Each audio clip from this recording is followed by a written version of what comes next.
Hey, in today's video, I'm going to be bringing you my implementation of red osier dogwood cuttings or red twig dogwood. It's the same species, and there is a lot of stuff out there on this already, some great videos, and I apologize, I don't have someone behind the camera with cue cards, so I have to look down, and there are a few people that I need to give credit to because they have great resources out there already, and I suggest you watch their videos too. So Eric Sackett, he has a channel where he propagates red osier dogwood from cuttings and tries to propagate some other cutting species with different varying levels of success, and he gives you his thoughts and ideas and strategies. Big Rock Trees, they have a great video that talks about different types of red osier dogwood and suggesting how to plant diversity. And they've also been linked to some of Jeff Sturgis's videos. I think he gets some of his trees from them, and the gentleman does a great job. Nate's bow hunting in Wisconsin, I reached out to him because I'm like, dang it, Nate, you got the video that I was already working on. And it's a great resource again. And the reason why for all these channels, oh, and like one more, Dragon Deer Outdoors, he's got an awesome video from a few years ago, and I watched it a few years ago, and I'm just putting my own spin on it. And it's funny because some of the things he's suggesting to do, I know are right, like caging the dogwood, but I'm still gonna do it the wrong way and just put tons of cuttings in one area and just see what happens. And I'm also gonna cage some too. So I'm gonna link all those gentlemen and their channels in the description. And I want to personally thank you for putting that content out there. And I'm not trying to be a parrot. It's basically the same idea. Now, I'm also going to link in the description, and I'll probably put some type of thing next to me, maybe over here or somewhere, that goes through identifying dogwood. And I can't remember all the things right off the top of my head, but lateral buds that are on the across from each other, red in color. The berries are white and then they turn kind of a yellowish, almost translucent color, are some big ones. And then the white pith, which is the very center of the cutting, would be the big ones. And hopefully I'll bring that to you in the video as well. But I've been having a dang good time just trying to pop this stuff in my creek bottoms and see if I can't get more edge, more diversity, and more habitat and browse for the deer. So thank you for watching today's episode. I hope you enjoy it. I appreciate your viewership and support of this channel. And thank you for making it a great day to be outdoors.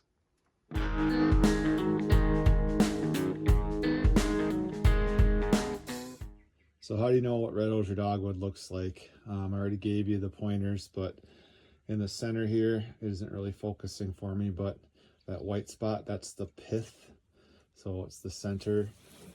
Lateral buds are the sides, and so these would have been buds, and they are strictly across from each other, and then these small white dots, and it is fairly smooth and not hairy, so all indicators that this is red osier dogwood. So there's a couple more of those lateral buds too. I cut these at an angle on the bottom end, or 9 at the bottom, and then I just shove them in the ground. And got a little time left tonight after work, so I picked these up on my way home, throw them in the ground, show you that as I kind of carpet bomb the area. We're down here at the red osier dogwood garden, I'll call it. I've got different clips of this different times of the year, showing you how I fence this in to get it to grow and establish it. And then over here is my cutting protector, where I just stuck them in the ground, and they are actually gonna grow, and they are growing. It look pretty sickly right now, but I promise you that's working. So what I'm out here today doing is I'm gonna go to these bigger ones, reach over the cage, get a bunch of cuttings, and then get more dogwood, more red osier dogwood for this upcoming year. So I've just found you have to protect this stuff out here.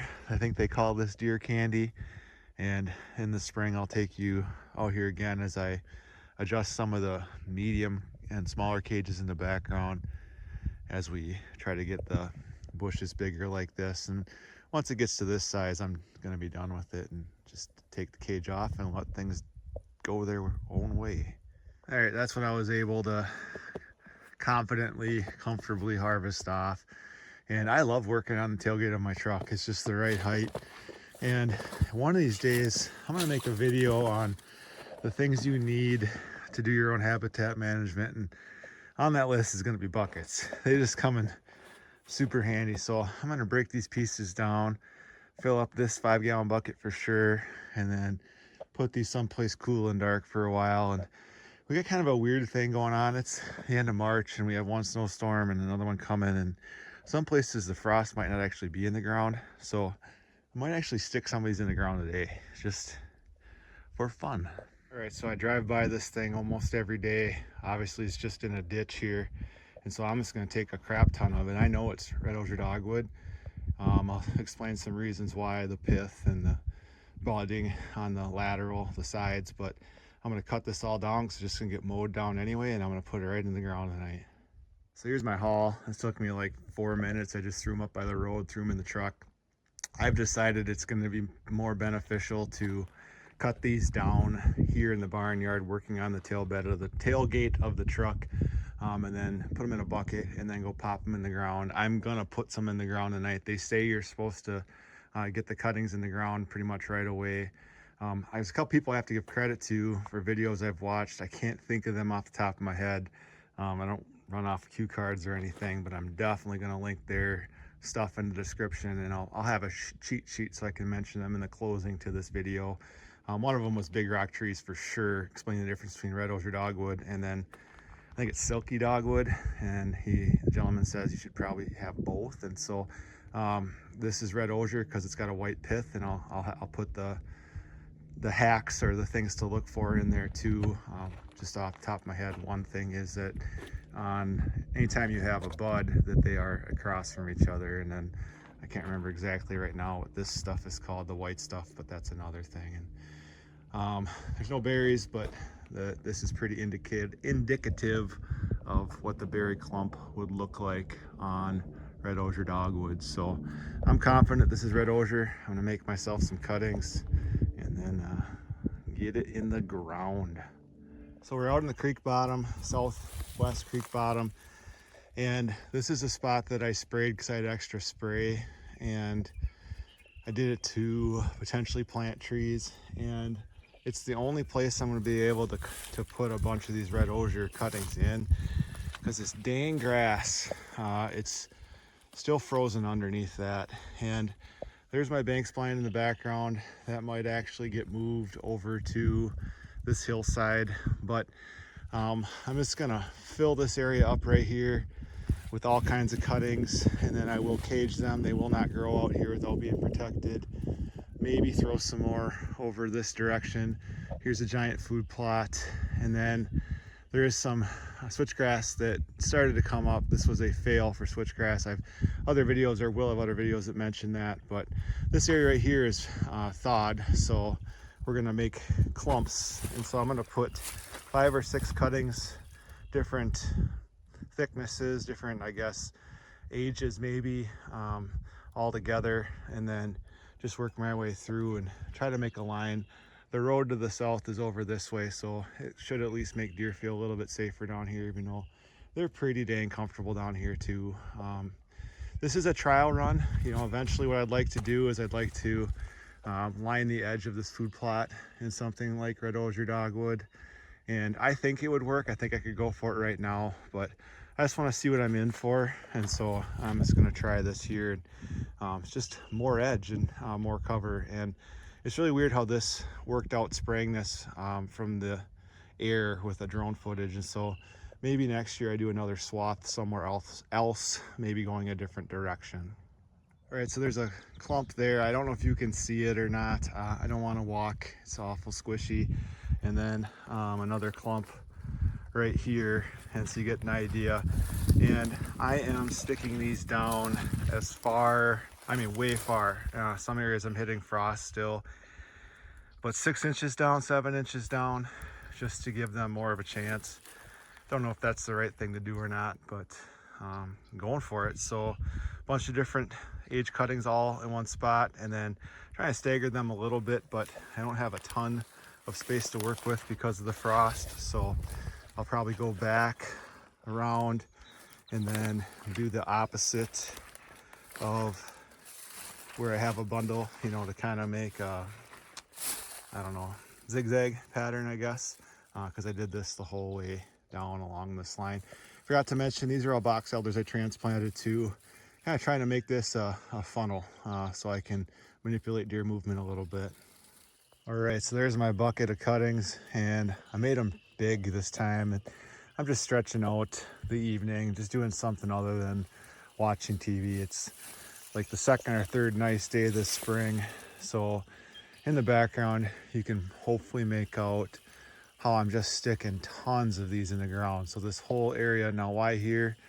Well, I'm trying to create a funnel from there over to here with cover, and then I have this gun stand right here, which was supposed to be a bow and gun stand, but it's just basically a gun stand, and then have the big creek bottoms food plot over this way. And all those miracle tubes, those are going to be those have box elders in them already, and I'm going to expand these little plantings out that way. So put about 30 cuttings in the ground in an area and hope they don't get all browsed off, and then pick certain spots to cage through the advice of others that have graciously put their information about doing this online. And last few times I've been out here, the frost is in the ground, so I'm hoping today I can make some pockets in this nasty grass that lays down, that's no good. And I do have some switchgrass growing out here in the more open area, and I'll probably pan to that after I show you how I've planted some of these along the edge of my creek bottoms plot too. All right, my 20 minutes of cardio is done. 105 shoots in a bucket, or cuttings in a bucket. There's a patch I put there. The frost is still in the ground here in the creek bottom because of that darn grass. And then another batch right here, right along this big creek bottoms food plot, which I made too big on purpose. I knew I was going to do something like this, screening along the edge, and then rotating brassicas and beans, and then another clump right here. And I do this the same the whole way down, and I'll probably do a couple more. And the idea, once the frost goes out, you can see the little patches of switchgrass that have come up, would be to do a few more like this, and this whole area then becomes different forms of edge. The exit of the video today will actually be a buck bounding off in this tall grass before it lays down in the winter. So this is one of my favorite spots. It's just a beautiful spot, and I know this was pasture, so I feel like anything I do out here for the most part is an improvement. Having a food plot with bare soil and a creek bottoms is a little iffy, but this year it won't flood, and when it does flood, we still have enough litter on the ground. So just gonna keep plugging away at this when I have time. And I love being outside, so that's it for this. And like I said, I'll cage some of these with woven wire, and leave some open, and then hopefully get some more out in them more grassy open areas, because every irregular shape you put out there, it's more edge, and deer love edge. And I do want to break it up so they can't see in here. And plot screen, absolutely, and then hopefully one day just a border of dogwood. And I know they could come through and browse it, but with the greens, they're still going to want to go inside. So that's a wrap. It's time to go home and park it for the night. All right, well, that's going to conclude today's video on the red osier dogwood cuttings. I forgot to mention that right now, so it'd be early spring, late winter, would be the best time to find free sources of dogwood. Actually, it just sticks out like a sore thumb right now, that red, beautiful color if you're into making things like porch pots. So I was on my way home from work even tonight, and there was a grandma waiting to pick up her granddaughter on the bus, and I just stopped and pulled in because their ditch was full of red osier dogwood, and she's like, yeah, go at it. So I got another source for even more cuttings to add even more diversity and edge to my property with the red osier dogwood. I do plan on bringing you other videos of different attempts at cuttings too, hybrid popples, hybrid willows, even box elder, limited success with that. Eric Sackett tries that too. I mentioned him in the intro to the video as well. Just because it's free, it's cheap, it's easy, it's fun.